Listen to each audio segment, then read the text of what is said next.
Genesis chapter 41, verses 37 through 57. This proposal pleased Pharaoh and all his servants. And Pharaoh said to his servants, "Can we find a man like this, in whom is the Spirit of God?" Then Pharaoh said to Joseph, "Since God has shown you all this, there is none so discerning and wise as you are.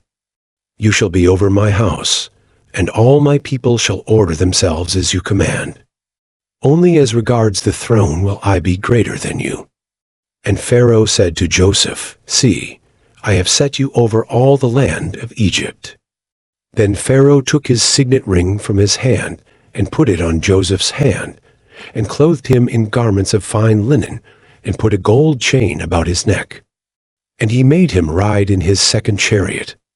And they called out before him, "Bow the knee."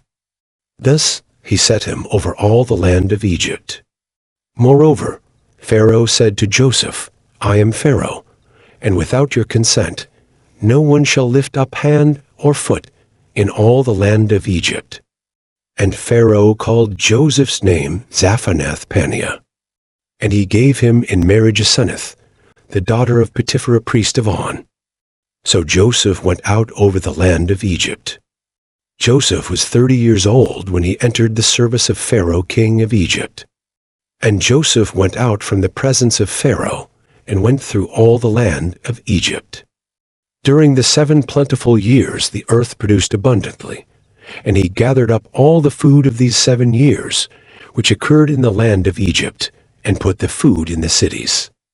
He put in every city the food from the fields around it.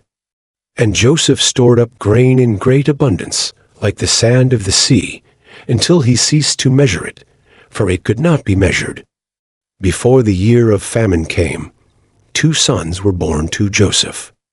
Asenath, the daughter of Potiphar priest of On, bore them to him.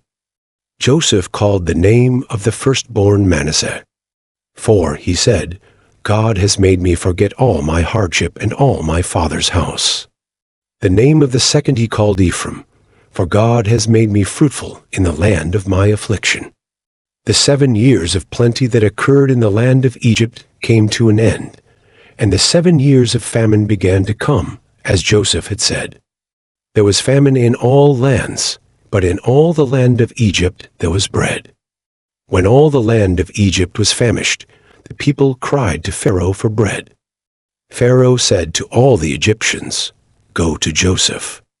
What he says to you, do." So when the famine had spread over all the land, Joseph opened all the storehouses and sold to the Egyptians, for the famine was severe in the land of Egypt. Moreover, all the earth came to Egypt to Joseph to buy grain, because the famine was severe over all the earth.